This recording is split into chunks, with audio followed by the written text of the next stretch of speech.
Tertúlia. Meu boa tarde aí para todos e todas. Hoje é dia 13 de outubro de 2011, quinta-feira. O verbete é o de número 2083. Ele tem 4 páginas, 41 elogias e 16 máximos. Eu chamo a atenção que a divisão do detalhinho tem 11 máximos. O tema, vácuo cosmoético. É dentro da especialidade cosmoeticologia. A definologia. O vácuo cosmoético é o caráter, condição, estado ou atitude da consciência vulgar, inerte ou indiferente quanto à autovivência evolutiva da cosmoética. O holopensene sintonizado ao fluxo cósmico. O vácuo cosmoético na história do Brasil. A falta de vontade política. A falta de utilização do voto de qualidade nas decisões jurídicas empatadas. A falta de autenticidade das autoridades. A corrupção atual como omissão anticosmoética. A falta de virtude moral dos políticos profissionais. A perda da respeitabilidade dos poderes constituídos junto à coletividade em função do vácuo ético dos titulares. A supremacia da cosmoeticologia sobre as demais ciências. Os pontos existenciais críticos de testagem da autoincorruptibilidade. A existência pautada sob a orientação e hegemonia da autocosmoética. Na argumentologia, nós temos a taxologia com 8 vácuos conscienciais, apresentando relação estreita com o vácuo cosmoético. Quem quiser ver, olha bem com calma, que esse aqui está mais circunstanciado, mais detalhado. Agora, na remissiologia, nós temos 15 itens, destacamos. Aparvalhamento bovino, hibernação cultural, hibernação política, subcerebralidade, vaguidão ideológica. A condição pessoal do vácuo cosmoético se insere entre as mais lastimáveis nas avaliações conscienciometrológica urbi et orbi, exigindo tal assunto magno ampla divulgação educativa. Como encara você o vácuo cosmoético? Tal assunto já participou das pesquisas conscienciais empreendidas por você? Agora, questionologias aqui. Tenho 32 anos e sempre pratiquei técnicas de meditação e de estímulo dos chakras desde 1997. A partir de 2003, comecei a perceber pontos brilhantes na cor violeta, que surge e logo desaparece em geral nos dias em que estou mais em harmonia interior ou lucidez durante o dia. Gostaria que me explicasse o que poderiam ser esses pontos brilhantes. Quando o ponto é autêntico, ou seja, parafenomenal ou parafenomênico, ele diz respeito à ectoplastia. Então é preciso ver o seu processo ectoplástico para ver se isso é real. Entrei em contato com a conscienciologia em 2010 e comecei a fazer EV, frequentes, a partir de setembro desse ano. Pois não, olha, bom proveito. Que você alcance grande êxito, o mais depressa possível. Good luck. Uma amiga da minha avó sonha com pessoas mortas de sofrimento e acorda angustiada. Qual é a causa e como se resolve isso? Olha, a causa aí pode ser apenas um processo dela devido ao processo de idade ou qualquer coisa nesse sentido. E pode ser também algum problema de assédio. Aí precisa de ver. A gente tem que sonhar com as pessoas, mas não pode acordar angustiado. Quando é assim é porque tem assédio. Isso às vezes pode ter até uma projeção. Mas nesse caso seria projeção pesadelar, é negativo. Outro, especificamente na fatologia, poderia nos explicar melhor o vácuo cosmoético na história do Brasil, segunda e terceira linhas? A colonização portuguesa, a vinda da família real portuguesa, fugida de Portugal para cá, ou quais outros fatores explicam essa cultura de impunidade e corrupção na qual vivemos? Seria diferente se a colonização tivesse sido inglesa ou francesa? Olha, aí não adianta muita gente falar nisso não, a gente deve muito aos portugueses. Agora, uma coisa que é um vácuo foi no Brasil é que nós tivemos uma escravatura que foi talvez a última a ser desfeita. Foi a que demorou mais. Isso é uma vergonha para todos nós. Agora, esse processo de ser inglês, ou ser francesa, ou ser portuguesa, isso é relativo, porque quem tem que mudar as coisas somos nós. A hora que acabou o domínio dessas colônias, da colonização, dos colonizadores, quem tem que mudar somos nós, a culpa é nossa. Não vamos culpar os portugueses por isso, não. Com isso, eu não estou puxando bravo para minha sardinha, porque eu tenho o nome Vieira, não. E o meu nome Vieira tem base até, vamos falar franco, judaica. Outro, o professor poderia comentar sobre o filme Além da Vida, Hereafter, do diretor Clint Eastwood. De acordo com o paradigma consciencial, achei o filme fora de série e muito útil para estudos e debates. Olha, eu não tenho ainda gabarito para explicar, porque eu não cheguei a estudar o filme ainda com calma. Você também não, né? Se examinar com calma. Eu ainda não vi isso. Outro, as consciências ressomam com o energossoma programado para durar o tempo previsto de vida determinado durante a programação patrocinada pelos amparadores? Não, o tempo varia demais, porque tem muito acidente de percurso dentro da vida da pessoa, acidentes, doenças, processos íntimos da pessoa e outras coisas mais. Devido a esse fato, forma-se a aura escura na região da cabeça e a espessura do cordão de prata próxima à nuca diminui e fica fino quando se aproxima da soma da consciência? Não, aí varia, depende da pessoa, tem uma série de condições, as energias variam ao infinito, tem muita coisa nisso. E esse processo de você colocar cor nisso, isso é relativo. A tendência quase sempre é um processo de fazer como se fosse uma sombra. Quase sempre ela é escura, mas é mais assim, um processo de sombra. Quase sempre. Outro, estou participando da CIP como voluntário à distância. E hoje listei alguns fenômenos parapsíquicos que já vivenciei, muitos deles a partir dos 10 anos de idade. Os mais antigos são EQM, por acidente doméstico, intuição, déjà vu, poltergeist, retrocognições. E os mais recentes a partir do final da adolescência, clarividência, precognição, telepatia, psicografia, projeção consciente, bilocação e psicometria.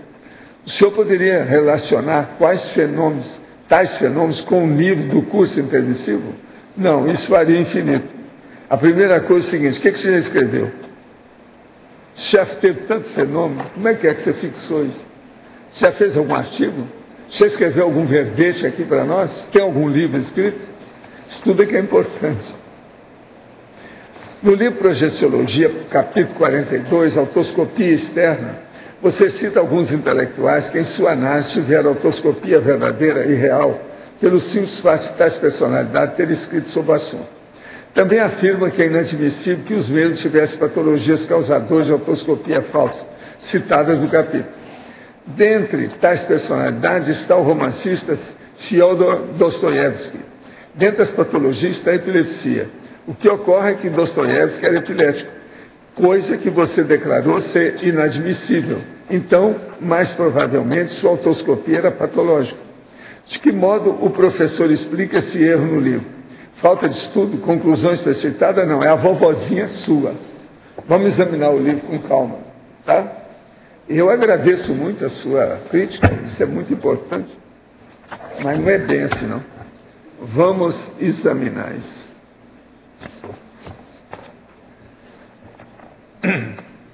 Histórico. Reportam-se a visões autoscópicas externas vários escritores, romancistas, filósofos e poetas, através dos tempos e da história humana, sendo que algumas experiências narradas são autobiográficas. Escuta, Urubu observa bem, algumas experiências narradas são autobiográficas. E a vovozinha, olha bem, estou chamando a atenção da vovozinha. Então vem, Hans Christian Andersen, Aristóteles, esse do Thales, do Hans Christian, ele fala sobre o processo de projeção. O Aristóteles, Gabriele D'Annunzio, esse cara era mais, ele escrevia prosa, mas como poesia, poesia em prosa. Esse aqui, Luiz Charles Adelaide Chamisso de Boncourt, é o Peter Schmidl. Esse aqui é preciso de ver no alemão, porque no Brasil o povo não entende isso, não tem muita tradução dele. é esse aqui que eu discuti lá com o Homero, que o Homero falou, mas como você sabe disso? Eu disse assim, por causa do Instituto Goethe. Aqui o negócio tem que ver o alemão, está entendendo? Então isso aqui é outra coisa. Alfonso Daudet, esse é muito conhecido no Brasil. O Dostoiévski, o Sósia. O Sósia, é bom você examinar o que é que ele falou sobre Sósia. Você não está falando aqui, fala só no Dostoiévski, mas não viu. Outra coisa, epilepsia, eu tenho um monte de colegas meus que são médios, sensitivos de alto nível e são epilépticos. Tem um monte de gente, isso depende. Outra coisa, quantos epilépticos não tem na história do Brasil, inclusive caras que foram grandes romancistas, etc, etc, etc. O Goethe, as obras, o Theodor Amadeus Hoffmann, esse aqui também é terrível, por causa do processo da baratosfera, os contos dele é tudo baratosfera. O Kafka, todo mundo sabe que o cara era meio tiradão. Agora veja, Maupassant, Misset, Ferdinand Raimond, Le Dissipateur, o Johann Richter, que é o Hesperus, esse aqui também é um negócio de estudar para ver quem é que foi. É muito interessante esse livro aqui. Steinbeck, Great Valley. Agora veja, todos esses falaram, alguns tiveram experiência por eles, mas eu não estou falando aqui que são todos eles que tiveram. Houve alguma interpretação forçada da sua parte sobre isso. Aonde é que está falando esse capítulo aqui? Eu não sei. O que é que ele está dizendo sobre isso? Eu posso ler o capítulo inteiro, para vocês verem como é que é. Mas não é bem isso, não. O senhor precisa de estudar mais. Primeira coisa, o senhor não citou o nome. O senhor já viu esse texto do Dostoiévski? Se não viu, é mais uma terceira vovozinha. É bom você olhar todas elas. Seu negócio está errado. Agora, ó, reestude o processo e mande mais alguma coisa para esclarecer isso mais e fala onde é que está. O que você achou que está errado? Eu não entendi pelas coisas que estão aqui. Manda, que nós temos o livro aqui, a gente rever tudo de novo. Vai ser interessante. Eu não estou contra você, não. Eu acho muito bom. Eu gosto de tudo quanto é crítica. Sempre ajuda mais e a gente elastece as abordagens. Sempre ajuda. Gente, outra coisa que eu queria falar para vocês. Os neos-verbetes já começamos a fazer revisão de mais 20. Com isso, tem 4 neoverbetógrafos. Nós passamos, então, para 109. Comigo já são 110. Faltam 390. Tá certo? Estou de olho. Outra coisa, dessa turma, desses 109, já escreveram até agora 196 verbetes. Mais 4, nós imperamos 200. Vocês não acham que é o máximo? Estamos caminhando para aquilo que eu falei. Tinha gente que falou que 500 era demais, e a vovozinha para esse, novamente vamos chamar a vovozinha. Eu não estou dando banana tecnique hoje, porque eu dei muitas ontem. Então hoje é só vovozinha, não dá. Agora, ó, quero agradecer aqui ao César e também a Malo, que a Malo indicou o livro, o César arranjou para mim, Miroir du Monde. É muito interessante, do Rei, Alain Rey. É uma história do enciclopedismo. Esse livro foi publicado em 2007. Agora eu quero ver, porque eu estou querendo ver esse livro há muito tempo. Eu não conheço. Eu quero ver com calma. Agora tem umas coisas muito interessantes aqui. Tem o capítulo, a segunda parte dele, por exemplo, fala do projeto enciclopédico à enciclopédia, propriamente dita. Agora aqui tem o seu povo aí, sabe? Dentro dos processos que tem aqui de muita gravura, tem alguns deles, mas muita gente aqui dos islâmicos, árabes, e etc. tal. Porque eles andaram mexendo com essas coisas, você sabe, né? Agora tem uns deles que ele está citando aqui, ó, que põe muita força, que é o manuscrito árabe do Al-Biruni, que é, o processo dele é o Canon de Die Amma, os versos 1030. A cópia é de Isfahán de 1108. Tá certo? 1100. Agora, outra coisa, fala tudo aqui, opção de processo sobre a enciclopédia, depois tem uma bibliografia seletiva, no caso, os nomes próprios que são citados, tudo, e tem também os títulos das obras, as essenciais que ele fala em matéria de enciclopédia. Agora, tem relação do negócio da enciclopédia um monte delas, com o processo todo, com detalhes. O livro tem 264 páginas. Eu agradeço muito a eles, que eu quero ver isso aqui com calma. Uma outra coisa é o seguinte: o segundo Congresso Internacional de Verponologia já tem 47 pessoas, sabe? Nós estamos esperando o resto. Cadê as outras 47? Nós estamos esperando vocês para fazer a inscrição, tá certo? Vão pensar nisso, que o negócio é sério. Tem muita gente importante para estudar verponologia. Agora, outra coisa. Eu quero ver quem é que está aí do acoplamentário. Cadê meu povo do acoplamentário? É você que me entregou isso? Não foi? O caso da história em quadrinhos serve para você? Então, escuta. Eu revi aqui o processo. Tem algumas revisões, você tem que dar para o Pedro, para ele falar, e diz, aí tem mais ou menos, são poucos temas aqui, são 4 revisões que eu fiz, mas fala com ele para colocar isso tudo colorido, está muito bom, entendeu? Tá 100%. Olha a revisão que é processo português, que eu andei mudando aí para ele.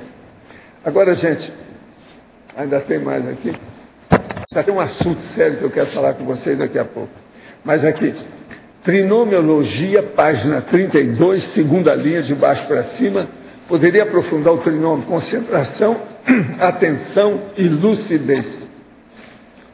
A primeira coisa, concentração mental é a coisa mais importante como faculdade mental. Sem a concentração mental, nada mais funciona bem. Não adianta a pessoa ter muito pensene, se aquilo vai ficar disperso, se ela não tiver concentração. Então, a concentração mental é importantíssima. Depois da vontade, é importantíssimo. Agora, na concentração, então, chega para a atenção. A atenção é a hora que a concentração especifica, ela fica pontual. Então, aí, o processo incrementa sobre algum detalhe. Então, é muito importante. Essa atenção, por exemplo, ela pode ser até dividida, mas ela tem que ter uma concentração muito forte antes. No fim, então, vem a lucidez. A lucidez é a capacidade da pessoa pensar com discernimento, agir com discernimento. Então, esse é o problema. Concentração mental, atenção, se possível, dividida, e a lucidez. Agora, tem um extra, tem um pós-fácil, tem um adendo, entende? Que é a taquitmia. Fazer isso tudo assim, ó. Isso é que os evoluciólogos fazem, os serenões também. Agora, polinomiologia, página 32.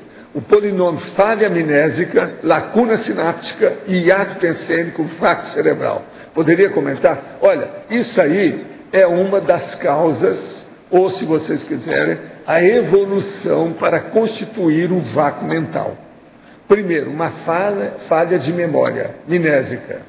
Dá uma lacuna sináptica, fica faltando alguma conexão nos neurônios lá com a sinapse, o processo das glias, dos dendritos, alguma coisa que falta. É igual a pessoa, por exemplo, quando vai falar e dá um branco mental, ele esquece o que é que ele ia falar, ou até sai. Há uma disrupção, ou como é que é o negócio elétrico, o que é que acontece com a eletricidade? Curto-circuito.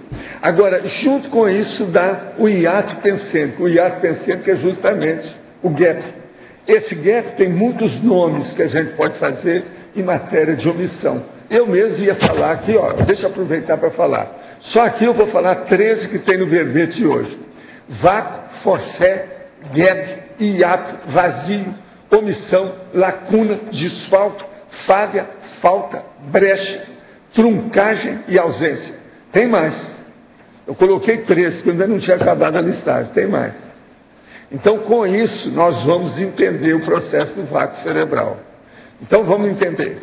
Primeiro, há uma falha mnemônica. Depois, uma falha neurológica no sistema nervoso central, nos hemisférios cerebrais. Depois, um hiato pensênico, quer dizer, fica um gap, um vazio na pensenidade da pessoa. E ali é o vácuo cerebral que constitui. É isso que eu estou falando. Você perguntou justamente a síntese do processo patológico que nós estamos falando aqui hoje. Outra aqui. É mesmo possível a vida em Marte, Júpiter, Saturno, conforme afirmam alguns livros psicografados por Chico Xavier? Não. Muitos deles quiseram mostrar nisso apenas o processo extrafísico. Fisicamente, tudo indica que não tem nada disso. E outra coisa, tem muito livro desse que é exagerado, inclusive do Chico, da mãe do Chico, tem livro que ele recebeu, do Hercílio Mais, sobre Marte, e outros mais. Até Allan Kardec tem umas bobagens disso. Todos eles têm coisa boba. Eu nunca recebi nada sobre isso em matéria de mensagem, nem de livro. Eu sempre achei que isso também é bobagem, né? Por mim, eu nunca recebi, eu acho que eles já não deram mesmo, porque eu ia dar o conta. Agora, li no livro Obreiros da Vida Eterna que o visitante denominado Asclepios suspira por integrar-se no quadro representando o nosso orbe, junto às gloriosas comunidades que habitam, por exemplo, Júpiter e Saturno. O corpo físico das consciências que habitam esses planetas poderiam ser menos densos do que os nossos, sendo, portanto, invisível aos nossos instrumentos. A materialidade dos corpos físicos de mundo mais evoluído pode ser mais sutil do que os nossos, permitindo que esses habitantes se projetem lucidamente com mais facilidade. Olha, isso tudo é possível, mas eu não admito isso até o momento, não. Nunca achei. E outra coisa, a gente não sabe se esses planetas são habitados. Não tem nada provado até o momento. Isso é bobagem. O que o senhor pensa sobre o Steve Jobs ter falado que trocaria toda a sua tecnologia por uma conversa com Sócrates? É uma ideia, né? Tem muita gente que teve ideia desse jeito mesmo. Agora, hoje eu queria falar aqui de uma pessoa que tem me ajudado demais. Eu exploro essa pessoa praticamente quase todo dia. E ela está completando os 17 aninhos dela com muita vibração. De modo que eu queria que vocês dessem umas palmadas para ela, que é a Mabel que está ali.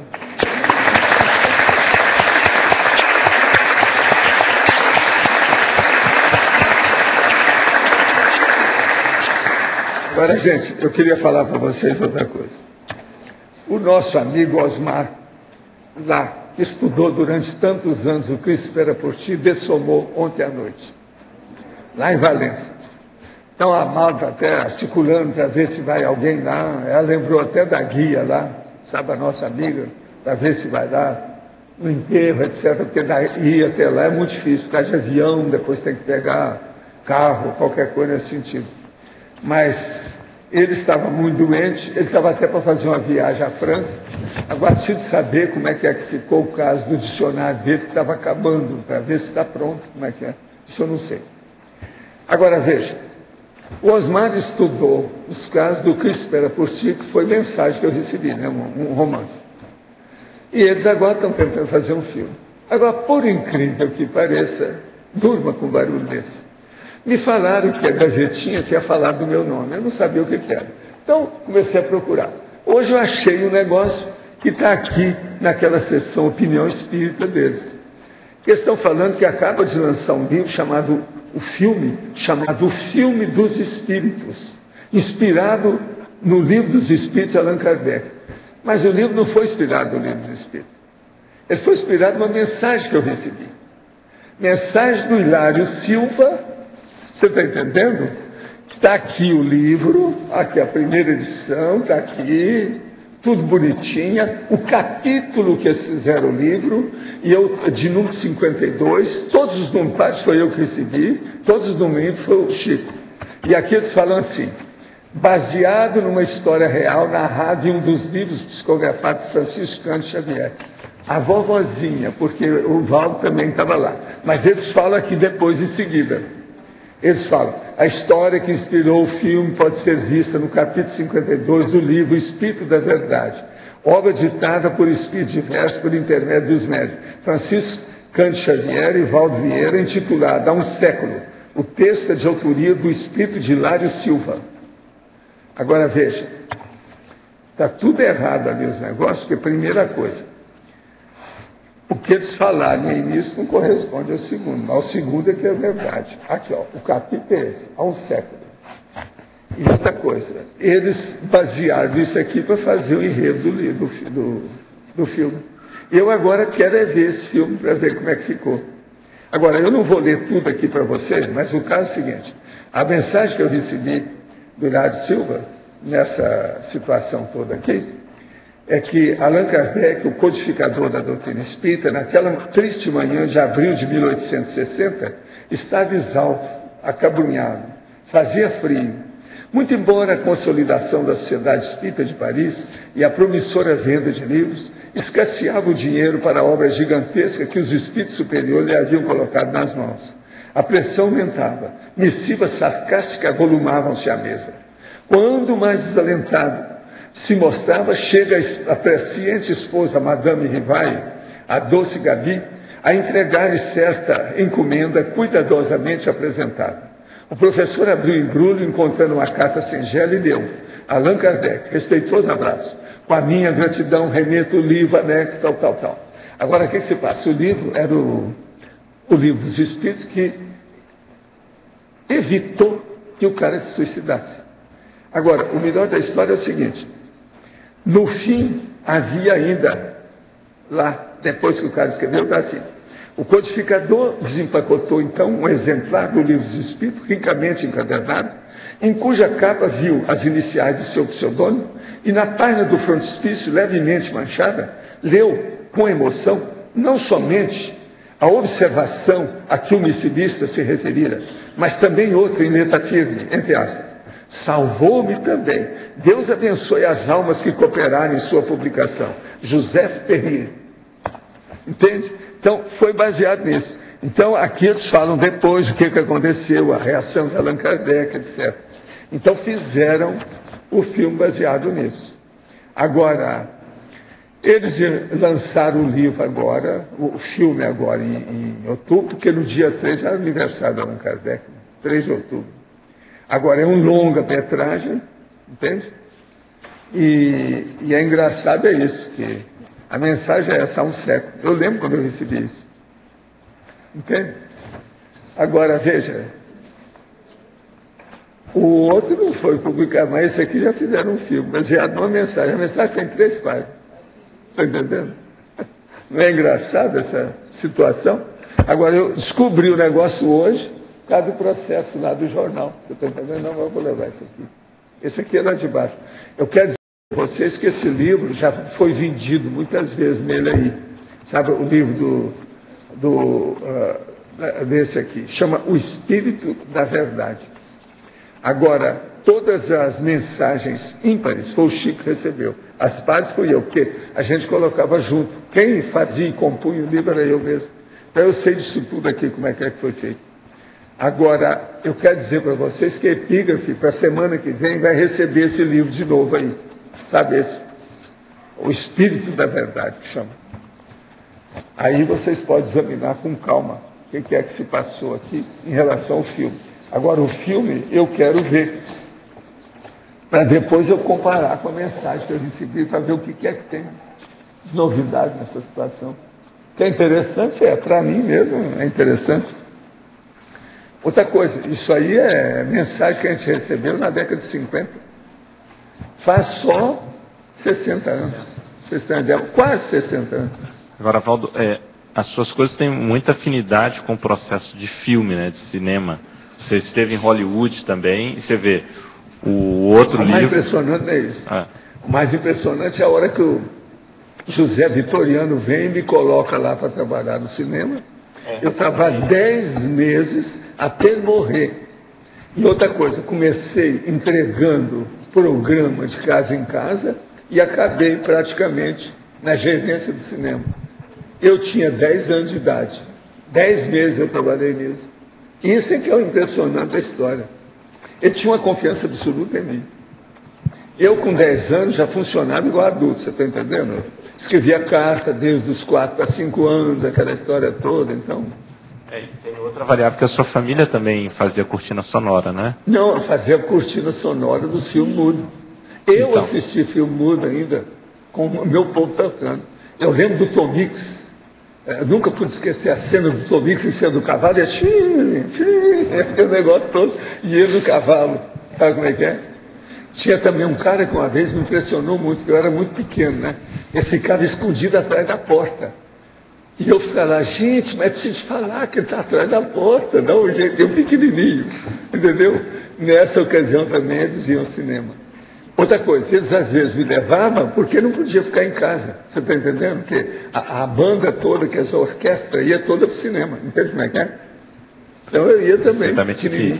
Mas a minha pergunta é, com base nisso, quer dizer, o cinema é algo novo, a partir do século XIX, né, para cá. Por que essa sua afinidade tão grande com essa questão do cinema? Eu penso que é o processo de comunicação.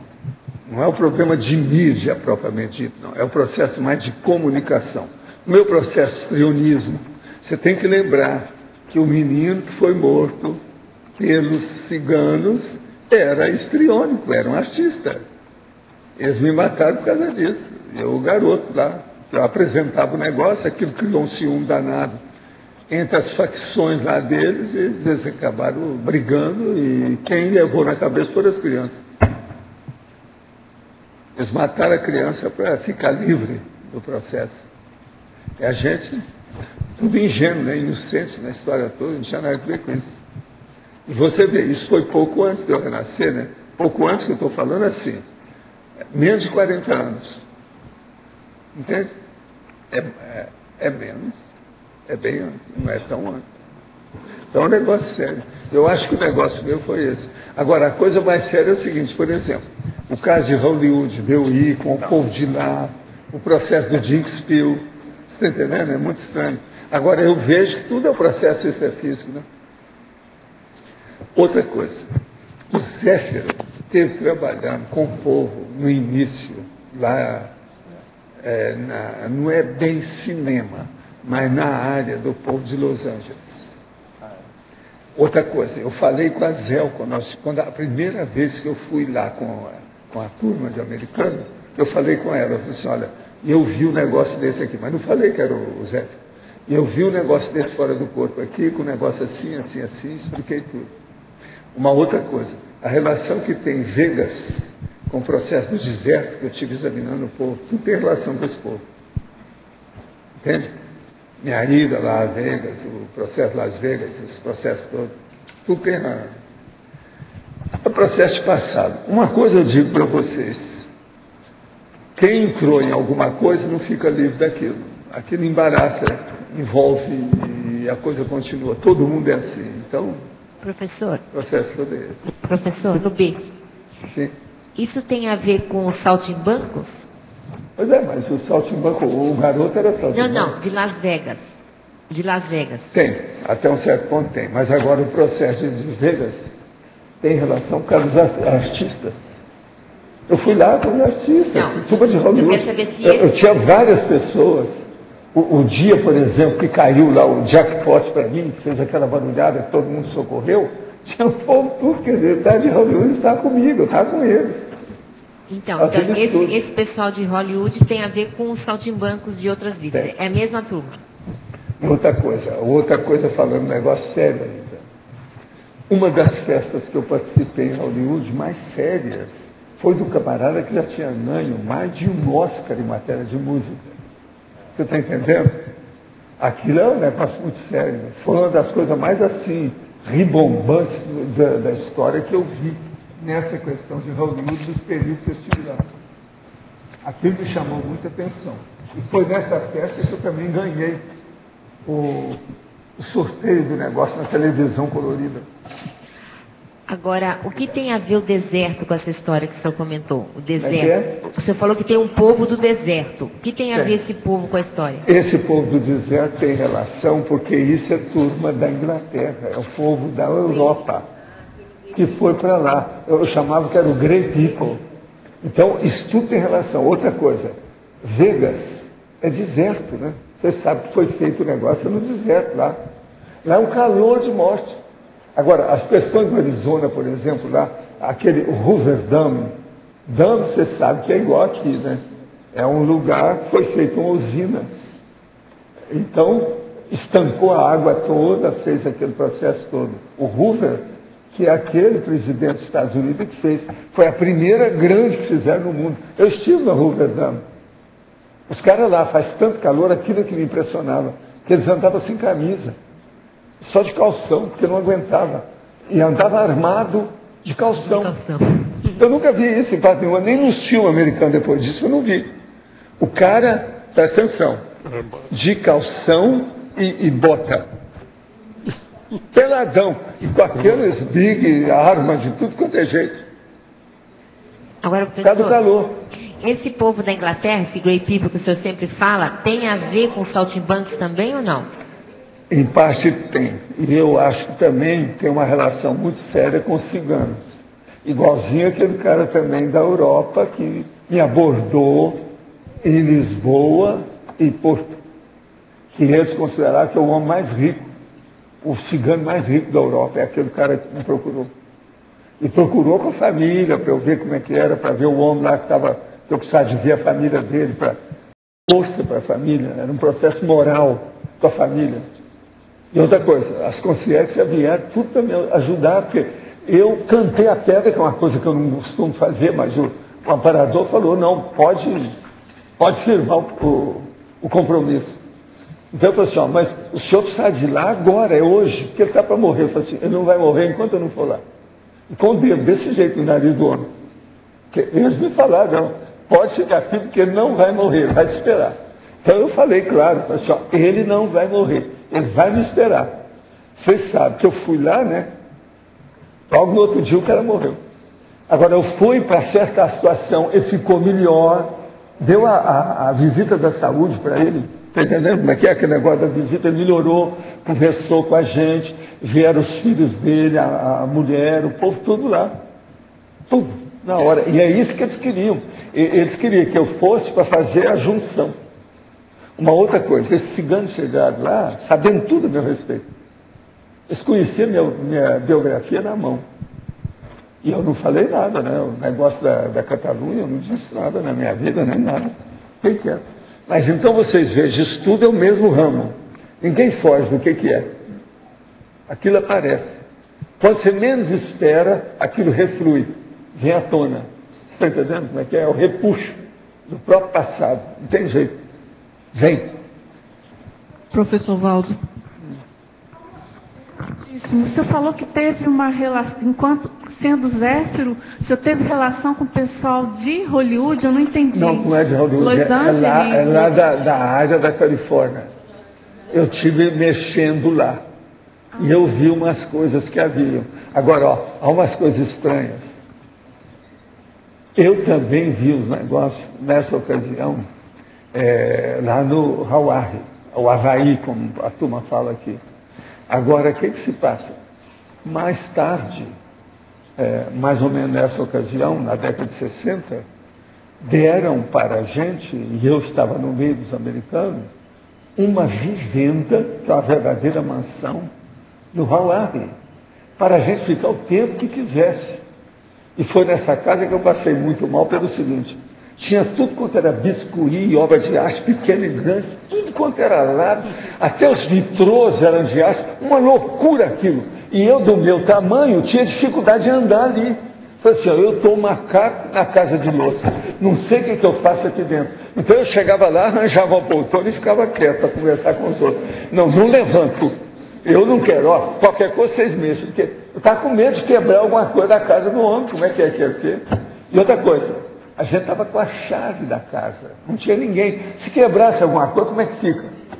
Agora, negócio de milionário mesmo, o problema lá, sabe? Agora, era da turma daquele Kaiser. O Kaiser tinha casa, essa casa não era dele, mas as casas que o Kaiser tinha eram todas cor de rosa, porque a mulher, ele era apaixonado, a mulher morreu. E ela gostava demais de cor de rosa. Então, ele fez aquela série de casas em diversos lugares diferentes, com a casa cor-de-rosa. Esse cara dessa mansão era gente junto do Kaiser. E nós passamos lá. Mas eu fiquei lá e falei assim, eu quero cair fora, não vou ficar aqui não. Vamos para um motel. Porque você sabe, motel lá na Califórnia tem opção, eles são baratos, são acessíveis. Não vou ficar aqui não, vamos dar um jeito. Agora, o problema é que lá era Hollywood. Não era Hollywood, era Haiti. Você está entendendo? Era um problemão. E é na rua principal, um negócio sério, sabe? Em Honolulu. Agora, tudo tinha relação. Agora, foi lá que eu vi processo de curas, estive examinando gente com processo de energia. O povo do Hawaii tem gente que tem muita força de energia. Muito sério. É aquilo que se fala dos kahunas. Kahunas. Valdo, essa é a mesma época que se ganhou em Vegas, lá que caiu a máquina. Que é? A máquina lá começou a cair moeda, o caça-níquel. Foi a mesma época essa? Slot Machine, foi. Isso tudo foi em 66. Em 66 eu andei vários meses em diversos lugares com esse povo todo. E fiz um monte de filme. Todo lado que eu ia. Quando eu chegava no lugar, mexia com o povo e vinham os médiuns da situação. Com aqueles médiuns, então, nós podíamos fazer a filmagem. Então eu filmava e dava os filmes para eles, porque é isso que eles filmam. E foi a mesma época que você foi para a China também? Por exemplo, foi uma das épocas que eu fui, mas é que não foi só na China. Agora, veja, um negócio muito sério. Foi uma das minhas viagens às Filipinas, em Manila, que eu, então, comecei a fazer pesquisa para ver os médios de lá. Foi daí eu conheci um cara que tinha um nome aqui, ó, ele chamava Tertuliano. Tertuliano Terti, pra você ter uma ideia. Era o maior escultor das Filipinas. Ele ficou muito meu amigo. E o homem dirigiu um centro espírita. Agora, quando ele viu que eu era do Brasil, e o que é que eu tinha feito com o Chico Xavier, porque eu já tinha deixado o movimento espírita, o homem se enrolou comigo, não queria que eu saísse de lá nem nada. Agora, o melhor da história, eles faziam sessão, tudo fazendo igual aqui no Brasil. Tinha água fluidificada, dava passe, fazia fila, aquele negócio todo. Então eu comecei a explicar para ele como é que eram as sessões espíritas do Brasil, o que faltava, como é que era. Falei sobre a câmara de passe, aquele troço todo. Agora o cara chamava Tertuliano Terti.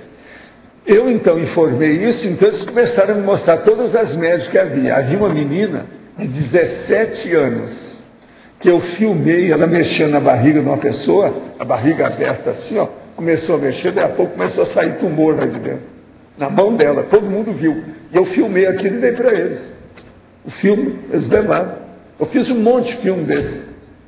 Agora, tudo por quê? O Tertuliano Terti abriu o caminho para mim. Você está entendendo? Para a turma toda. Agora, lá nas Filipinas, depois disso, eu voltei lá. O povo é muito simpático. A gente tinha muita relação. E outra coisa, naquela ocasião, na década de 60, havia um monte de chineses, que eram todos eles ricos da China, que foram expulsos, praticamente pressionados a sair devido à Revolução Maoísta. Isso, do Mao Tse-tung. Então eles foram todos para lá, famílias inteiras. Eram os verdadeiros industriais da China naquela ocasião. E eles eram contra o processo do Mao Tse-tung. Eu encontrei com esse povo todo, um monte deles. Isso nas Filipinas, lá em Manila. Esse povo todo também tem relação com essa turma. Mas Filipinas tem muito médium lá, muito. Tem muito médium. Lá e outra coisa, tem muita coisa de energia, né? Outra coisa, lá parece o Brasil, que é o ambiente das Filipinas, lá tem 7.000 ilhas, que é o país. Agora, o que se passa? Lá é tropical igual o país, o Brasil. Por exemplo, mandioca, aipim, macaxeira, você olha no quintal das casas lá, é igual aqui. Eu falei assim, opa, estou em Monte Carmelo. Entendeu? Lá é impressionante. Professor Valdo B, Sim. Aqui em cima. Em fatologia, na página 31, na segunda linha, o senhor está falando do vácuo cosmoético jurídico. O senhor poderia ampliar quais seriam os indicadores da virada, da conquista dessa cosmoética? O processo mais sério é a leniência. A leniência, por exemplo, da jurisprudência do Brasil, é só ver aí o programa do Datena que você vai ver o que falta na jurisprudência do Brasil. É muita coisa que está todo mundo de braço cruzado, ninguém faz nada. Como é que é? Por exemplo, essas leis aí para ver o processo da escola que o Datena fala todo dia, para colocar lá o negócio para o detetor de metais do povo que entra. O que é que não fazem isso? Onde é que tem esse povo? Agora, o processo todo, a culpa disso tudo é jurisprudência. O vácuo maior do Brasil é jurídico. Nós todos sabemos disso. Foi o que eu falei com o desembargador que esteve comigo aqui anteontem. Ele vai mandar o livro, né? Vamos ver como é que fica isso. Professor. Esse aí escreveu um livro sobre criminologia. Vamos ver o que é que ele escreveu nesse sentido para ajudar a gente. Agora, a democracia pura precisa entrar nisso aí. Tá. Esse livro, desse desembarcador, seria um indicador de um momento de reflexão? Pelo já para menos esse, professor, você é o meu herói, você é o meu ídolo. Porque o que está precisando no Brasil é gente que mexa com a criminologia para tomar conta disso, porque é uma leniência generalizada. Agora, por quê? Primeiro, os caras são comprados, os advogados, magistrados, esse povo todo. Já entra lá comprado. O próprio governo é que dá indicação. Isso está errado. A própria lei que faz o Supremo já tem alguma coisa errada nisso. Então, está errado nas vísceras, é na raiz, é nas entranhas do processo jurídico do Brasil. Então, por exemplo, o que é que precisa mais no Brasil? É uma renovação política, mas a base toda tem que ser jurídica, senão não adianta nada. Por que é que esses políticos deitam e rolam? Porque eles mandam na jurisprudência à vontade. Compra todo mundo, acaba com todo mundo fica de rabo preso, culpa do cartório, não pode falar nada. Então, esse é que é o vácuo que eu estou falando. Esse aí é básico. Professor? Sim. No B. Mudando só de assunto, é comum uma mesma pessoa ter o mesmo nome em vidas diferentes? Muito raramente. Muito raramente. Muito raramente, devido ao processo de mudança quase sempre da direção consanguínea. Muda de família, muda de etnia, muda de lugar. Muito raramente. Eu já vi alguns quando tem na mesma família. Então, o cara que foi bisavô dele mesmo, às vezes tem um nome parecido. Cada família. Mas agora é muito raro. De tudo que eu já estudei de personalidade consecutiva, isso aí é uma das coisas raras. Não é fácil, não. Em binomiologia, página 32, última linha, poderia ampliar o binômio cosmoética psicossomática, cosmoética mental somática. O problema todo é o seguinte: a cosmoética psicossomática, ela se baseia mais na melhoria da pessoa do ponto de vista ético e moral, das emoções que ela tem. O processo comocional que é aperfeiçoado em favor dos outros, que vai para a mega fraternidade. Agora, na mental somática, já muda a situação, porque aí já tem mais discernimento. A pessoa, então, amplia a modificação, ela fica maior. A reciclagem é bem mais ampla e profunda e de resultados melhores do ponto de vista evolutivo. De modo que a cosmoética mental somática é a que nós precisamos ter. É além do bicho, além do subhumano, além do cerebelo, além da psicomotricidade. É essa que supera os processos bélicos da situação toda, é a mental somática. Por isso que essa turma que já mexeu com belicismo no passado, hoje chega aqui, é uma verdadeira enciclopédia viva, é o seu caso. Você estuda tudo, tem um monte de coisa, tudo isso é cosmoética, mental somática. Olha a lógica. Gostaria que o senhor abordasse a questão da assinatura pensênica dos ex-mini dissidentes frente ao processo da enciclopédia da conscienciologia. O senhor, na tertúlia de domingo passado, nos explicou que os ex-mini dissidentes terão que ter esta informação em seus mini currículos da enciclopédia. Por gentileza, qual a importância dessa informação na enciclopédia?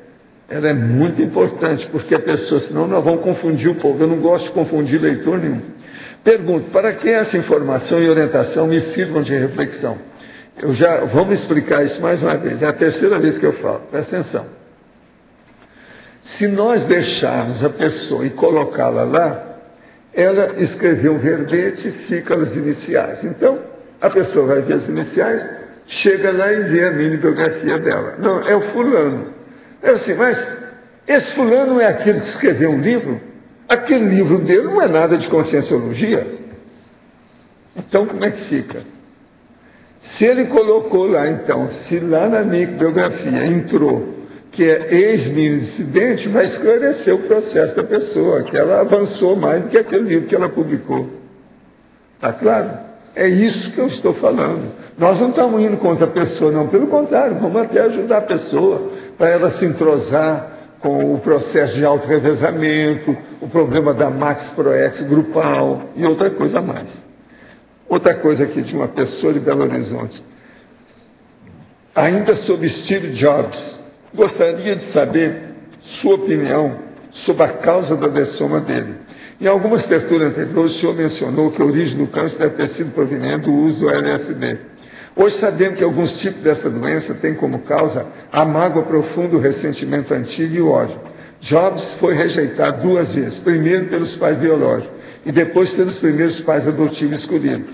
Só o segundo casal escolhido, Paul e Clara Jobs, que estavam na fila de adoção, ficaram com a criança.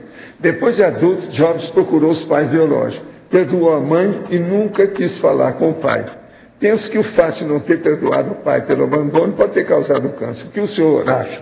Não, eu acho que o LSD é um fator muito mais preponderante do que isso que você está falando.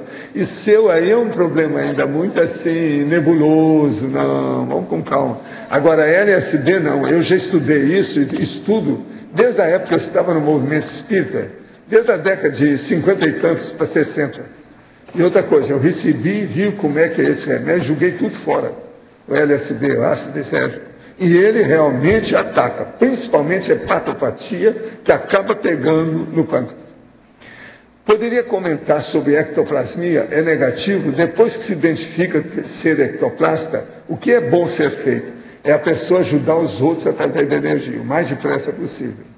Agora, de modo geral, quem é ectoplasta tem uma força na mão. Isso é positivo. Mas depende da pessoa saber usar aquilo. A maioria são incômodos, porque são acidentes de percurso que a pessoa tem. Ela está com uma coisa na mão, o negócio cai. Vai mexer no telefone, o negócio estraga. Vai tocar no computador, o computador dá defeito, dá um tilt. Isso tem muita gente assim. Isso é acidente de percurso devido às energias que estão mal calibradas. A energia tem que ser equilibrada. Se ela é desequilibrada, ela cria doença. A maioria das doenças que nós temos, tudo se deve ao desequilíbrio das energias conscienciais da pessoa. Estou trabalhando mais o EV durante o dia e estou exteriorizando bastante energia, principalmente no meu serviço. Só que quando chego à noite em casa e vou me deitar, fico descoincidido e me sinto mal. Fico mais de 1 hora me sentindo mal, até conseguir fazer EV de novo. Depois disso, sinto banho energético e presença de amparador. Será que está se caracterizando TENEPS? O que devo fazer? Não, está caracterizando que você está em desenvolvimento com as energias.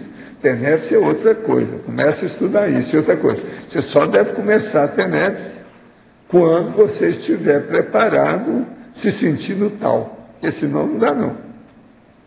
Em binomiologia, página 32, segunda linha, poderia ampliar o binômio autolucidez, autorretrocognição.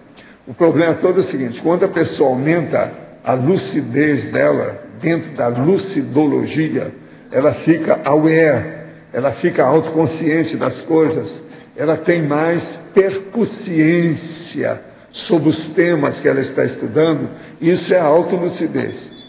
Se a pessoa entra nessa autolucidez e ela começa a estudar o processo mnemônico, quer dizer, o processo da holomemoriologia da pessoa, a memória dela, ela pode entrar numa autorretrocognição. A autorretrocognição é melhor do que fazer outras coisas que pode sugerir acontecer no futuro. Agora, o que pode acontecer também, junto com isso, ao mesmo tempo, é a simulcognição. É a pessoa ter percepção das coisas na hora que aquilo está ocorrendo. Isso também pode ocorrer. Então, a autorretrocognição, aí no caso, ela se amplia com a autolucidez. Por quê? A autolucidez melhora a memória da pessoa, a memória vai melhorar aquela memória retrógrada, grande, remota, passada, pretérita, prévia, grande. Porque toda memória, a gente lembra, quase sempre, ela é do passado, ok? Mas eu estou falando é a grandona, remota, profunda, bem antiga. Eu assisti o filme, o tal.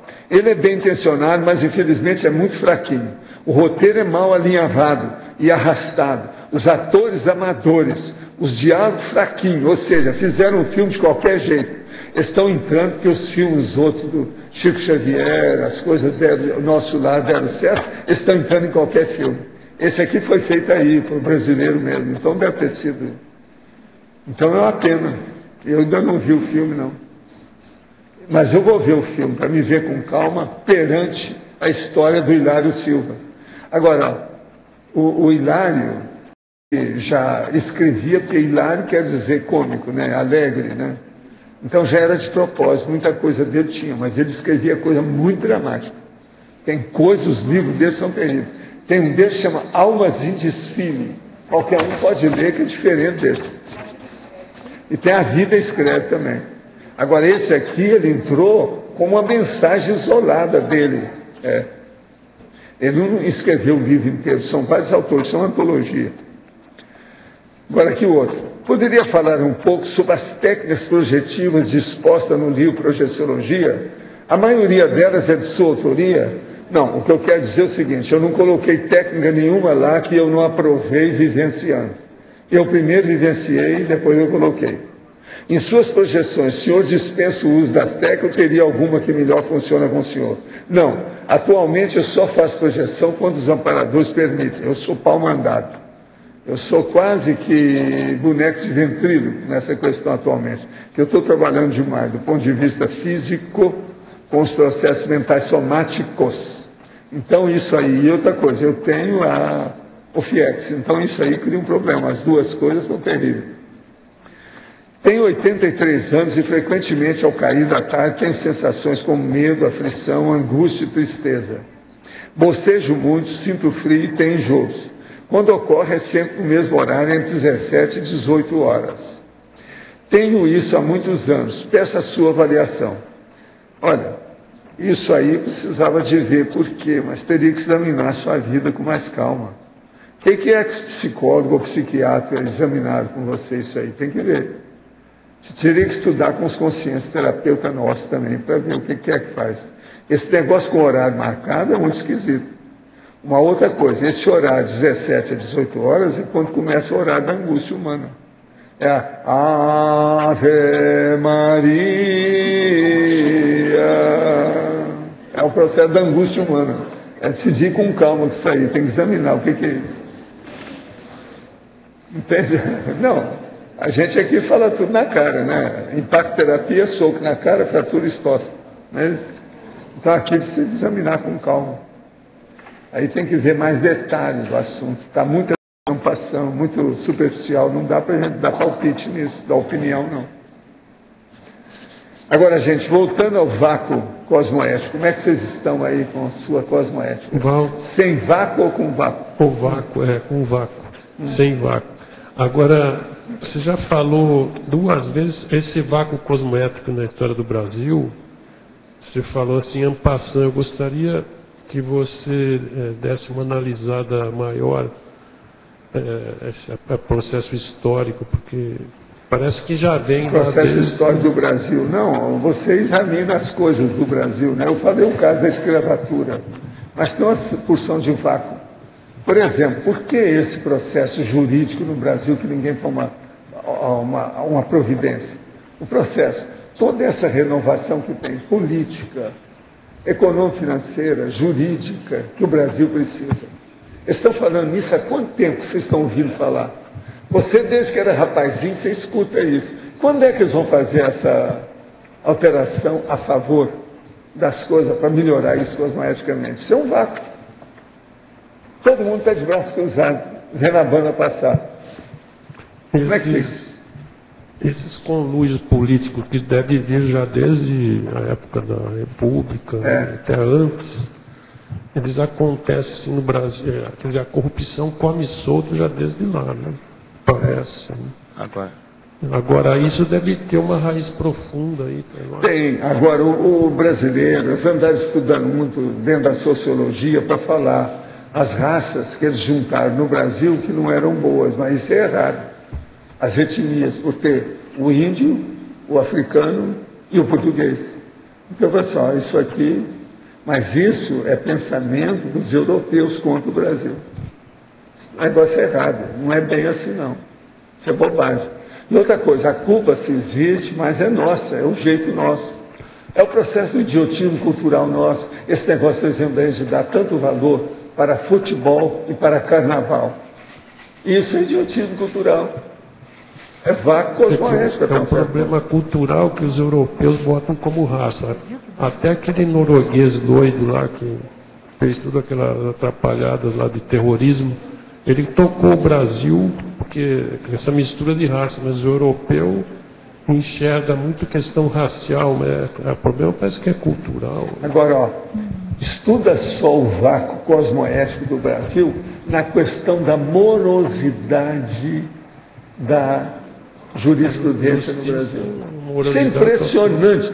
Compara a jurisprudência do Brasil, como é que ela age, com outros países. Isso é impressionante se a gente for ver. Dá pena como é que a situação é aqui. quantidade de recursos também que tem, né? Não, o tanto de leis que eles arranjaram, tudo para embolar o meio de campo, para criar facilidade. O Datena vive falando, de vez em quando é até cômico o que ele fala, de tão trágico que é. Fica tragicômico aquilo que ele fala. Você vai ouvir de vez em quando, você solta uma gargalhada no que ele fala. E às vezes as coisas são horríveis. Ontem mesmo eu estava lá, a Graça estava no outro quarto. Ela ouviu que estava mais alto lá o negócio, que eu estava trabalhando com umas coisas. Ela ouviu da Datena, soltou uma gargalhada lá dentro. E é tudo baseado nisso. O Datena comparando. Por exemplo, primeira coisa, uma das coisas que ele estava falando ontem. Sabe, esse negócio celular só funciona na cadeia. Você vai mexer no seu celular e não funciona, dá alguma coisa. Agora, na cadeia é uma beleza. Eles dirigem tudo, mandam matar, tudo lá de dentro. Quer dizer, é um negócio tragicômico, mas veja, é uma verdade isso no Brasil. Dentro do presídio de segurança máxima, todos os celulares funcionam bem. Eles comandam o crime de lá. Toda a organização do crime é comandada lá de dentro, uma beleza. Agora, você vai mexer no seu, tem sempre um tilt, está faltando alguma coisa. É de rir, né, o negócio. Mas veja, ele estabelece certas associações de ideias, são óbvias. Você está entendendo? Não tem jeito de fugir. Agora, é por isso que alguns dos advogados que eu já falei sobre o Datena acharam ruim eu falar. Cara, é muito preconceito. Você está falando a verdade a respeito da jurisprudência. Eu já vi gente falar assim, mas... Talvez seja o cara que mais fala a verdade sobre jurisprudência no Brasil. Eu já vi gente estranhar, mas o Val está assistindo esse tipo de programa? Então. Há muito preconceito nisso. Agora, Val, falta... Eles têm feito agora na Band algumas enquetes. Né? Você já viu aquilo? Então o negócio está aumentando. Aquilo tudo parece que tudo é real mesmo, né? Sim. Então eles pedem opinião, daí a pouco o negócio está em 2.000, em alguns minutos. Vai pela internet, tudo já eles informam. Agora, Val, essa questão do vácuo cosmoético no contexto da política é muito devido também à falta de seriedade, né? A gente tem visto agora, que é um fenômeno recente, essa questão das celebridades que eles estão captando aí para se filiar a partidos, né? Essa semana eu estava vendo a dançarina de Axé Music, que eles estão chamando lá para se candidatar lá pela Bahia. Então, quer dizer, a gente tem lá Tiririca e tem outros exemplos. Agora, ó, eu estou esperando aparecer a Louraça, lá da Itália, para se candidatar. Sim, Titiolina, Titiolina. Vamos ver a Titiolina brasileira, essa ainda não apareceu. Pode ser que seja aquela da escola lá que mudou toda, fez plástica. Pode ser que seja aquela que vai ser a Titiolina. O brasileiro então, falta tudo. Seriedade nisso, né? Até porque agora eles puxam votos e transferem para outros, né? Agora, eu acho que daqui a pouco nós vamos ter um belo elenco de atores lá na Câmara dos Deputados. Tem palhaço, tem músico, tem tudo. Pois é, já tem tudo. Jogador daqui a pouco de futebol. Pode fazer uma, né?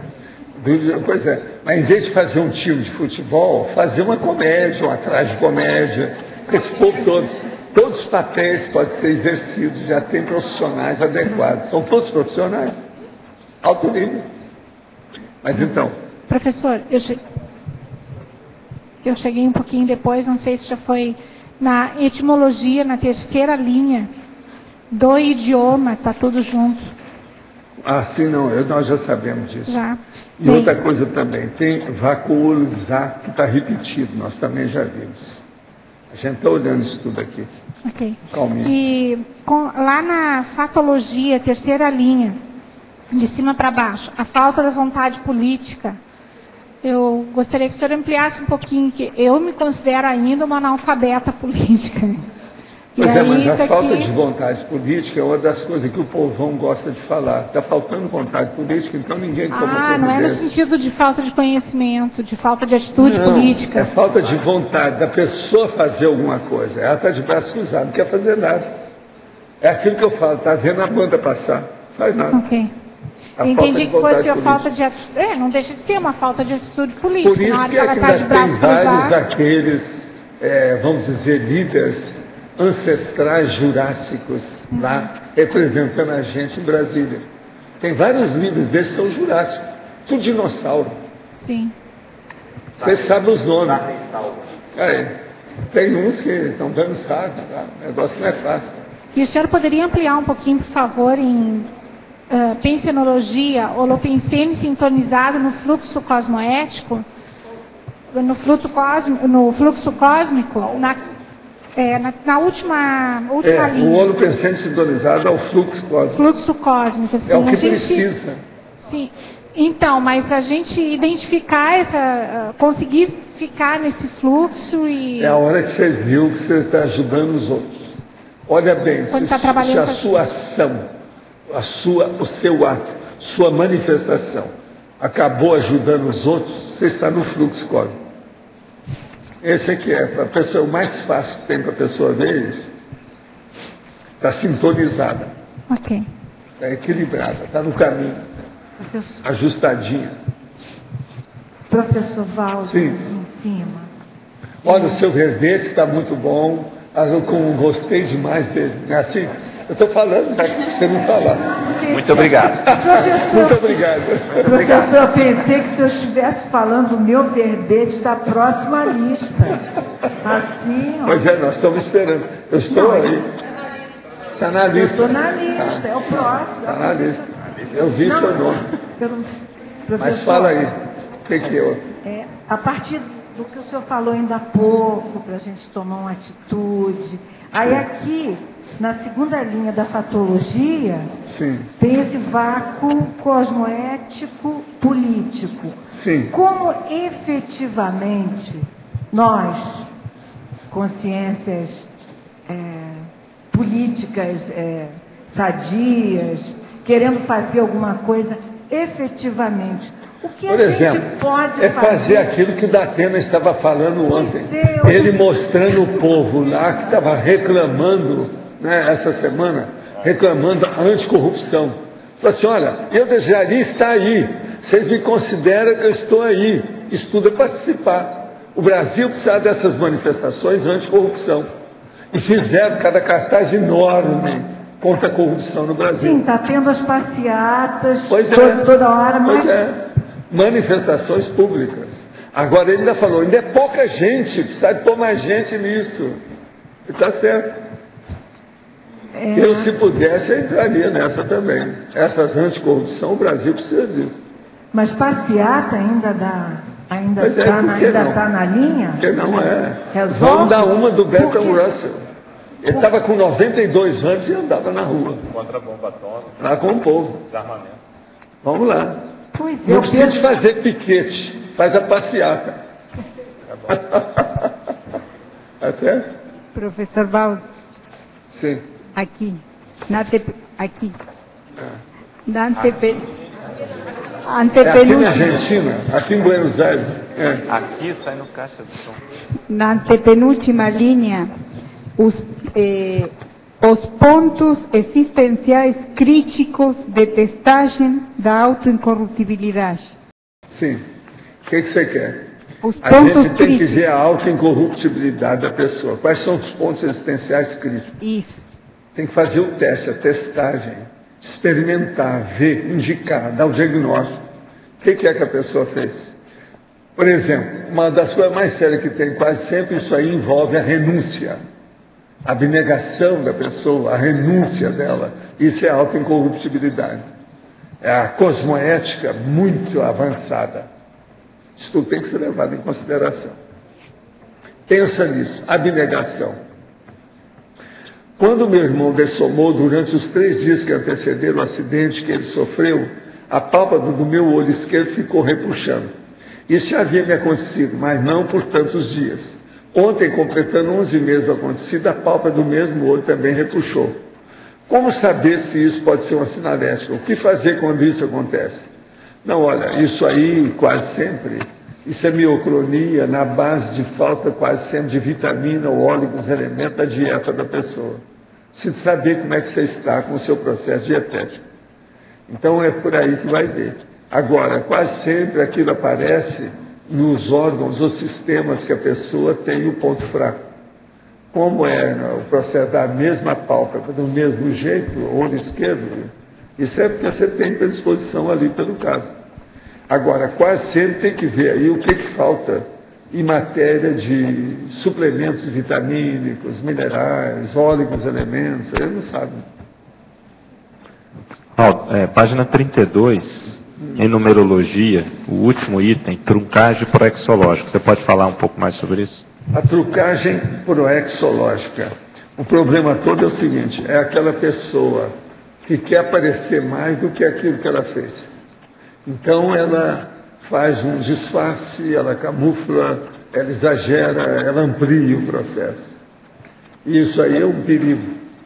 Está entendendo? Para as coisas dela mesma. Porque na hora que ela pode fazer isso, ela pode estar querendo fraudar uma situação, essa fraude é autocorrupção. Essa autocorrupção vai dar autoassédio. O autoassédio vai permitir o hétero assédio em cima dela. Então é muito importante a gente ver como é que fica isso. Outra coisa, não adianta nada fazer isso, porque quando a pessoa dessomar, ela vai ver a realidade dela, se houve ou não o processo real do complexo, né, do completismo existencial. Então não adianta forçar a barra de querer ser aquilo que não é.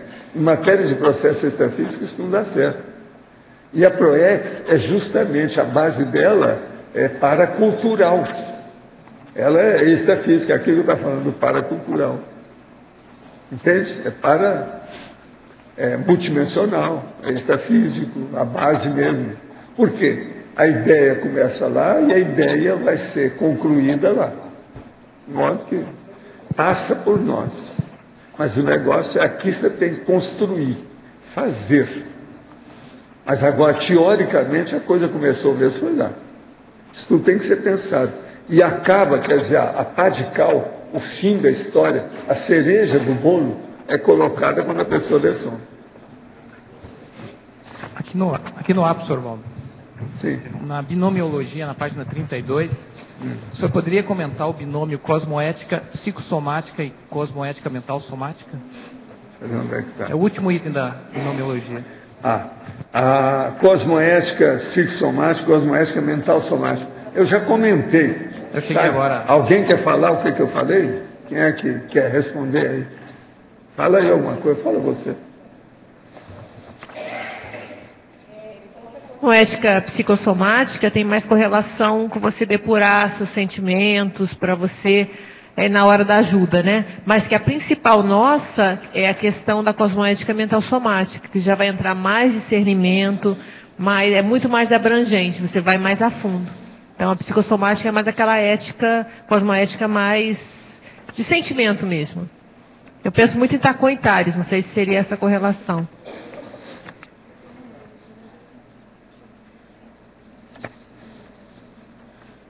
Nós ainda damos mais 3 minutos para vocês. Olha lá. Hoje é dia da mega autorização. Eu estou lembrando os 3 minutos por causa disso. O que você quer? 3 minutos para vocês. 3 minutos, então. Na página 32, interaciologia, a interação consciência política, prática cidadã. O problema todo é o seguinte, essa interação está muito na ponta das conversas todas que tem. O que se mais fala no Brasil é processo de reinserção do povo, cidadania, prática cidadã e outras coisas mais. E isso vai aumentar a consciência política. Mas eles só falam isso visando a consciência política do partido aí, do governo, com as coisas todas. A maioria, roda a roda, está nisso. Então, é necessário ver essa interação da consciência política com a prática cidadã, mas de uma maneira avançada, cosmoética, maior. E é isso que a gente colocou aqui. Agora, você não acha que uma das coisas que mais se fala no Brasil, atualmente, além do processo da ecologia, é a cidadania? Está na ponta, já faz alguns anos. Então, é uma interação para ver, dentro da política, se a pessoa vai falar, tem que falar nisso.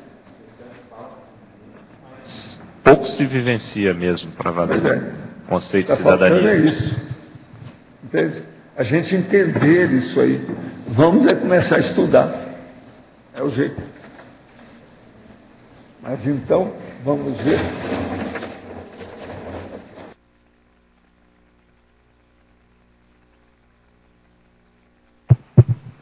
Pessoal, nós lembramos agora de pedir para vocês desligarem os celulares, por favor, e também não teclarem no computador durante aqui a megaforização. Ok? Obrigado.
Então, Rosa, como é que foi lá? Professor, eu nem sei explicar. Esse processo já começou comigo desde a jornada para a pedagogia. Eu me sentindo assim, muito grata pelos recebimentos que eu tenho tido através da entrada na Conscienciologia, oportunidade de desconstruir uma consciência mais velha e recomeçar com uma consciência mais nova, né? Desconstruindo o passado. Então, assim, eu estou assim, quase em primeira. É isso? Então, é como se eu tivesse descoberto um mundo novo agora, as fichas estão caindo todas, né? Eu sei que você está sentindo bem aí. Muito bem, eu estou sentindo, desde que eu sentei ali, muito coronário, né? E pulsando muito, sim. né? E muito bem. Um processo de gratidão pela vida, pelo cosmo, por todos os recebimentos. Bacana. E agora, o Arlindário, como é que foi lá? O que eu senti na hora foi uma pulsação dos chakras assim bem forte. Era aquela coisa intermitente. Você deu energia aí para valer. Bastante energia. Você sabe, aqui não adianta muita conversa, o negócio é energia mesmo. Não, aqui não tem filosofia. Aqui o processo é prático. Mas você sentiu o campo, né? A força não, do bastante, campo. Bastante, e pulsava o tempo todo. É pulsante. Agora, e você, Felipe, como é que você foi? Eu, no início, eu tentei entender um pouco melhor a postura ideal para poder participar, então... Depois você relaxou e deixou a coisa acontecer. Foi. Mandou brasa. Senti melhor os chakras superiores, então...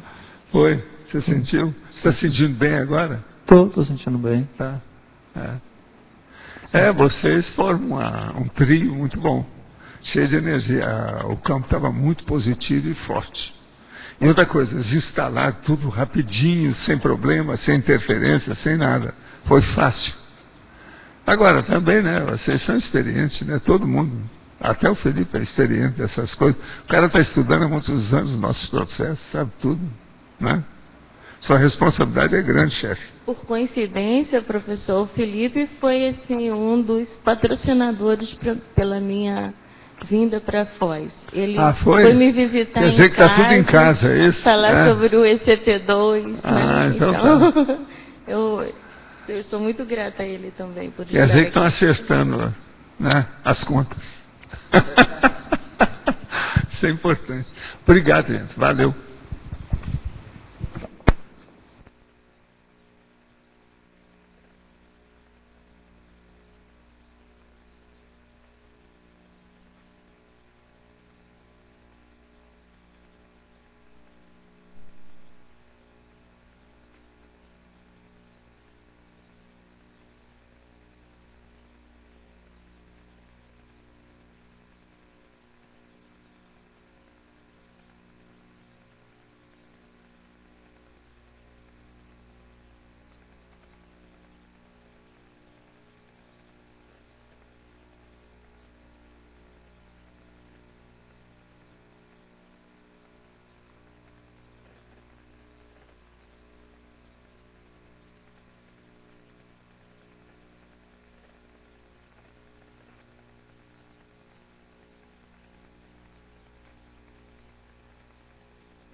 Então, como é que foi lá você? Foi, assim, no começo eu estava um pouco tensa, né? Aí demorei um pouquinho para relaxar. Ah, tá. E depois, assim, eu senti subitamente, assim, uma mudança. E aí parece que eu não senti mais aquela pulsação muito forte do cardiochakra.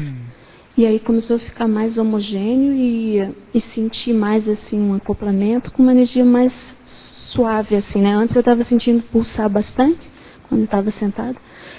E depois não, ficou mais calmo, ficou mais tranquilo. Aí no final, né? Na terceira parte já no final, aí eu senti, assim, um desbloqueio aqui no meu ouvido direito. Também um calor que subiu, assim, né? Do cardiochakra para o rosto. E mais isso, assim, mais essa Está sentindo bem agora? Muito, muito bem. Então tá bom. Obrigada. E você, como é que foi?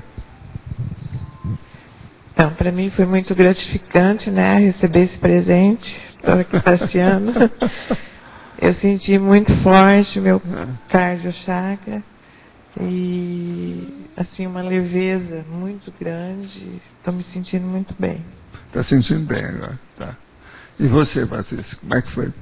Eu também, na hora que eu sentei, senti o cardio, o laringo, depois o fronto, e depois comecei a entrar em EV, e agora sim, eu sinto a minha cabeça leve, límpida, serena, muito bem também. Te deram um banho aí, deram muito um banho forte, viu? Daqueles grandes, tá certo? É verdade. Tá bom. E também gente, vocês estão ótimos, eu agradeço muito a presença de vocês, com todas essas energias, o campo estava muito forte.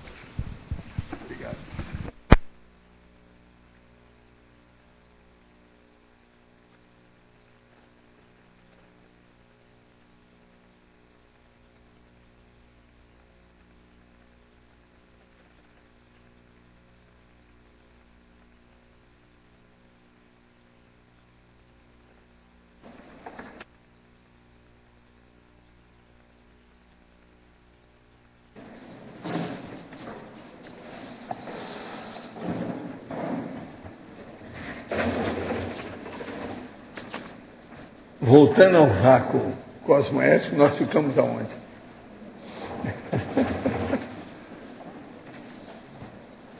O que vocês falam aí? Como é que foi?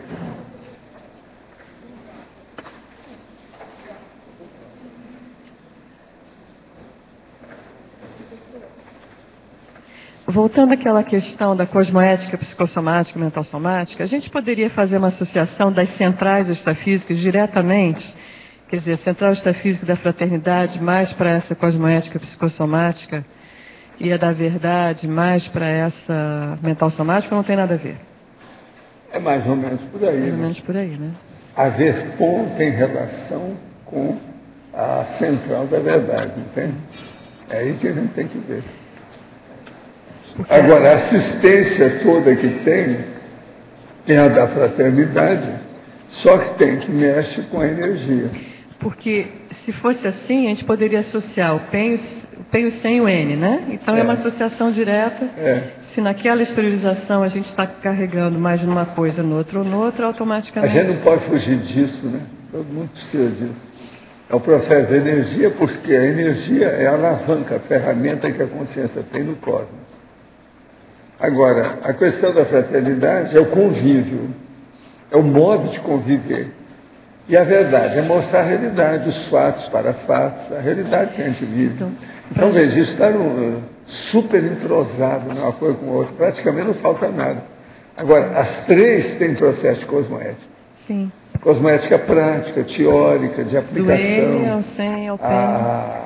Vamos dizer, a cosmoética filosófica da história, tem tudo aí dentro. É a cosmoética com as energias de uma maneira geral, não é isso? Agora, na questão da verponologia lá que vocês estão estudando, isso tudo entra. Então, e como é que a gente... Seriamente. Para essa conexão, né? Da gente estar mais conectado com a central extrafísica da verdade, ou com o... É da verdade. Ou o simulacro dela na interlúdio, né? Que o senhor fala que a gente... Mas a coisa mais séria é a verdade. Então, o processo a central extrafísica da verpona. Sim. Ou das verponas. Seria um sinônimo, né? Quer dizer, da cosmoética são as três. Da verdade. E aí, para a gente estar ampliando essa nossa conexão com as Verpões e com a Central Extrafísica da Verdade, é isso mesmo, né? Está estudando mais. O caminho é por aí. Agora, o que eu penso é as pessoas começarem a estudar a heuristicologia, a inventividade, a serendipitia. Por exemplo, qual é a predisposição que a pessoa deve fazer para ter ideias novas, os neoconstructos, para que lado que é que vai, o que eles vão, como é que fica. Isso aí é que eu acho que vocês têm que debater lá para valer. Vamos ver. Eu estou vendo aqui que o Amin está lá em cima. O Amin, nós temos dia 11 de novembro, Magnoproex, para ajudar a turma de Manaus, não é esse? Você faz lá o correspondente ao que for. É 11 de novembro. Já foi revisado tudo. Tá certo? É um diferente lá. Mas o Everton ainda não passou, né? Então ainda vai passar logo para você. É Magnoproex, que é para o evento de Manaus, que eles pediram. Então esse é o 11 de novembro. Você quer falar? Página 32, em sinergismologia, no final da segunda linha. O sinergismo, comedimento, medida exata, imparcialidade, medida justa. O processo é o seguinte: comedimento é uma medida exata da situação e a imparcialidade é a medida justa. Um aqui tem a justiça, né? E o outro tem a exatidão. Um é a ciência e o outro é a jurisprudência. É a base do processo, vamos dizer, sinérgico. É a medida exata com a medida justa. Isso é que seria ideal para nós todos, né? Fazer tudo desse jeito, né? Eu confio em você, você tem tentado fazer isso. Pois é, eu particularmente acho tão difícil assim, professor Paulo, como é que a gente inicia a exatidão e a justiça nessa medida exata e nessa imparcialidade? Pois é, o processo todo, a coisa mais séria que tem aqui, é que para você usar a justiça, é necessário ver as condições que isso pode representar. Por exemplo, os efeitos, as derivações, porque envolve outras consciências. Na hora que envolve, é difícil de você saber esse nível da imparcialidade que você tem. Para você ser imparcial em certos casos, você tem que estabelecer um limite, uma raia de manifestação. Você não pode passar daquilo, porque senão você fica num limbo ou numa condição, vamos dizer, dubitativa, de impasse. Você não sabe se está correto ou se está errado. Então, nessa hora, o melhor é se abster. Então, a imparcialidade mais séria é isso aqui. O comedimento é mais fácil da gente fazer, com as coisas exatas. Mas agora, a imparcialidade, por envolver outras pessoas, às vezes, é um pouco mais complexo. Mas aí, pelo que eu estou entendendo, então, esse limite, no caso da imparcialidade, ele deve ser pautado justamente no comedimento, né? No comedimento, pelo seguinte, você tem que perguntar para você, como eu posso ajudar mais? Das opções que eu tenho, qual é aquela que ajuda o maior número de pessoas? Tá. Esse é um caminho. Esse é o caminho da imparcialidade. Mas até justiça, a gente tem que sempre pensar em outras pessoas, porque quase sempre envolve. Se não envolve diretamente, envolve de modo indireto, nas aproximações, nas proximidades, os adjutores, coadjutores. Isso é um fato. Por isso que o processo da justiça é difícil. Agora, por exemplo, o que nós estamos falando aqui já é uma justiça refinada. Não é isso que tem no Brasil. Essa grossura, esses rudimentos do problema, que é incrível, né? Até os despachos que eles fazem hoje, tem tanto despacho renquen, rastaquera, superficial, falta essência. É uma pena isso tudo. Agora, como é que a gente faz a conciliação? O senhor comentou que quando envolve outras consciências, né, na questão da imparcialidade, é importante estabelecer um limite, uma raia de manifestação. Na dúvida, você deve se abster. Para ali. Tá. A hora que você chegou, que o processo começou na dúvida, é bom não avançar. Porque senão, em vez de ajudar, você vai piorar, porque você está em dúvida. Você não sabe o que você vai fazer, como é que faz? Então, esse comedimento é justamente a hora da omissão superavitária. Omissúper é o comedimento. Então, você veja, o comedimento, ele é que estabelece esse limite praticamente. O nível que você vivencia o comedimento. Agora, você sabe, esse sinergismo, ele é muito forte. Quando a pessoa entende bem isso, a medida exata para chegar na medida justa, ela já está num nível que é o para-jurisconsulto. O processo já está lá no para-direito há muito tempo. Não acha? É um negócio bem avançadinho. Pois é. Professor Valdo, Sim. Aqui no ar, o senhor acabou de falar assim, a respeito do comedimento, da justiça no Brasil, né? E citou esse país. O Brasil é novo, né? Praticamente, politicamente falando, mas o senhor acha que dentre o universo aí, existe algum país cujo senso de justiça... não, isso tem. Não? Olha os países nórdicos, esses menores. País menor que tem menos população, a demografia é menor. E qual o Eles fator? têm muito mais equilíbrio que o Brasil, não pode nem falar. E qual o fator? A educação? A primeira coisa é a educação. Sem educação nada funciona. A evolução é a educação. Mas tudo é conversa fiada. Não adianta falar em ética demais sem ter educação. Sim. Até eu estava pensando, aí quando na página 32, interaciologia, né? A questão da interação consciência política e prática cidadã. Poxa, não tem como a gente ter esses dois binômios, esse binômio, e dentro da nossa consciência como cidadania, como cidadãos, se a gente não tem educação. Na base, vamos fazer uma consideração assim. Hoje, né, em que o mundo corre rápido pela tecnologia, mas voltando lá atrás, né, décadas lá atrás, a sua, a minha, onde a gente não tinha tanto, mas a gente tinha a questão da cultura, da leitura, onde a escola não se priorizava. A supercomunicação trouxe muita bagunça na cabeça do povo. Exatamente. E a gente não tem. É o processo da supereducação. Exatamente. A internet ajudou demais para um lado e piorou muito para o outro. Porque a questão... Nós sabemos disso, mas isso tudo é evolução. Isso veio para ficar, é daí para mais.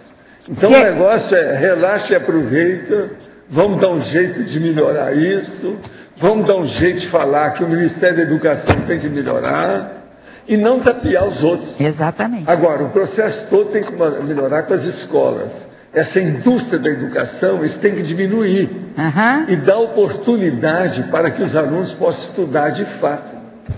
Um aluno não se preparar apenas para o vestibular. Na puberdade ou na adolescência já teria que sair sabendo como viver. Ele sai tudo na base do bullying, estão brigando uns com os outros, estão pegando revólver nas escolas. Quer dizer, no individualismo, na competição, né? Gente, nós estamos atualmente na base de matar professoras. Quer dizer, no Brasil a situação está nessa. Como é que fica isso? E de professor também agredir o aluno, né? Professor, agora veja. Como é que fica isso? Na minha infância eu não lembro de nenhum caso lá no interior que eles avançassem contra a professora. A professora era quase sagrada, era um ídolo de todo mundo, era um ícone. Hoje isso tudo acabou, não tem mais. Outra coisa, não pagam nada para as professoras, não conseguem nem viver direito. Uma professora, por exemplo, ela vai dar aula numa escola aí do governo ou qualquer coisa, se ela tem que viver lá perto, porque se ela viver longe, só o que ela vai gastar de condução todo dia, vai embora o dinheiro. O fisiológico, o psicológico do professor vai para as Então, esse processo de educação tem que começar com o governo, o Ministério da Educação, depois a administração da escola, os donos das escolas, se é que tem, depois o corpo docente, depois é que vem o corpo discente. Tem muita coisa até chegar lá. Essa é a condição da educação do Brasil. Agora, gente, eu agradeço muito a vocês, a sua atenção, etc. Agora, quantos verbetes você acha que eu devo fazer? Você acha que eu devo fazer mais uns 10? Mais uns 10? Fazer uns 30, pode ser? Então tá. Tá. Os nossos comerciais, por favor. Obrigado. As pontuações de hoje: 90 assinaturas no livro de presença, 20 perguntas presenciais, 20 perguntas online, 43 votos presenciais e 8 votos online. Os recados de hoje: teremos a Mir sobre o Congresso Internacional de Verponologia, o Antônio sobre o curso Heterocrítica, a Nazaré sobre a Unicim e a Valdirene sobre o curso Acoplamentarium. Antes com vocês, o Fernando com o programa Amigos. Boa tarde. Nosso recado é para o pessoal que está trabalhando para escrever o seu verbete e que precisa consultar o Holoserver, que precisa acessar a bibliomática para fazer suas pesquisas, que é a base de dados que se usa no Holociclo para a produção da Enciclopédia da Conscienciologia. Então, quem é amigo da Enciclopédia pode acessar o Holoserver pelo site do programa Amigos e pode também fazer o download, baixar a versão atual da Enciclopédia da Conscienciologia para fazer suas pesquisas. Quem não é amigo pode fazer pesquisa no próprio Holociclo, no ambiente do Holociclo, ou tornar-se amigo da Enciclopédia para poder acessar. É muito fácil, é muito prático, basta ligar no CAEC 45 35 25 26 52, torna amigo da Enciclopédia, imediatamente você recebe a senha e acessa o site do programa Amigos para você fazer as suas pesquisas, ok? Nós ficamos à disposição. Obrigado. Hoje é o meu último convite para a jornada que se inicia amanhã, às 15 horas, começa o cadastramento. Jornada não, gente, desculpa, é o 2º Congresso Internacional de Verponologia. Estou até trocando as bolas. Enfim, esse é o meu último convite. Para quem não fez inscrição, ainda dá tempo. E para aqueles que vão estar sem transporte para sair do CAEC para o discernimento, o transporte vai estar disponível gratuitamente às 14h30, ali na frente, tá? Muito obrigada e até lá. Bom, boa tarde a todos. O nosso convite é para o curso Heterocrítica de Obra Útil, dessa vez uma edição especial, uma obra pré-selecionada, O Quinto Poder, Consciência Social de uma Nação. É da Lili Andraia e da Maria Helena João Peter. A Maria Helena João Peter, ela é a autora principal do livro, e ela é, curiosamente, a esposa do João Peter, que é o dono da Gerdau. Ela é lá de Porto Alegre, e ela há muitos anos estuda o processo do voluntariado. Então ela desenvolveu um livro bastante interessante. Esse livro nos foi sugerido pela Isabel e pela Eliana, da Unicim, e apresenta uma questão muito importante para nós na Conscienciologia, que é o processo do voluntariado, né? No voluntariado, a gente vê, né, que a satisfação do trabalho é pela contribuição, que vai muito além da satisfação do pagamento do vínculo empregatício, né? Então, esse é um das principais fontes de trabalho que a gente alcançou aqui na CCCI, né, com base nessa contribuição aí do trabalho voluntário. O professor Valdo costuma falar aí da Universidade Aberta do Voluntariado. Então, o livro tem uma diagramação muito interessante. Ele é uma espécie de uma organização, né? Não são só as duas autoras, mas são diversas entrevistas, diversos capítulos bastante ricos. Por exemplo, a primeira parte, parceiros voluntários em 4 tempos. A sustentabilidade em uma rede social. Pesquisa de opinião sobre trabalho voluntário. E na segunda parte, de solitários a solidários. A ética como fundamento da ação social transformadora. Os cidadãos comuns e o poder das atitudes. em busca de equações inteligentes. O prazer é a recompensa. Exatamente nesse sentido aí, né, que o resultado do trabalho é com base na sua contribuição, o que é um diferencial muito grande e que a gente precisa estar atento. A ação social e a consciência de si, retomando a vida. Engajamento voluntário com projeto e resultado. A imprensa e o quinto poder, um novo contexto. Inclusive aqui uma participação do André Trigueiro, do Ricardo Azeredo e Vilmar Berna. A felicidade e o analfabetismo espiritual. Uma contribuição do Rubem Alves, educador, né? Acho bem cultivar jardins. E, por fim, o voluntariado como processo criativo de formação de pessoas. Então, o nosso objetivo é de convidar as pessoas para que a gente possa fazer esse curso dia 5 e 6 de novembro, aqui no Discernimento, com o objetivo de discutir a obra e de a gente poder apreender aí as vantagens, desvantagens e de que modo a gente pode qualificar o voluntariado no sentido de expandir ainda mais as produções da CCCI. É isso aí, fica o convite, as inscrições podem ser feitas aí na Secretaria do SEEG. Muito obrigado. Boa tarde a todos. O convite é para o curso acoplamentário, que vai acontecer dias 21 a 23 de outubro, com os EPICONs Alcir Alves e Cristina Aracaki. A temática do acoplamentário será psicometria. Maiores informações no CAEC ou através do telefone 45 3525 2652. Obrigada. E para amanhã teremos o verbete posicionamento pré-dessomático, especialidade intrafisicologia. Obrigado pela presença de todos e aguardamos amanhã.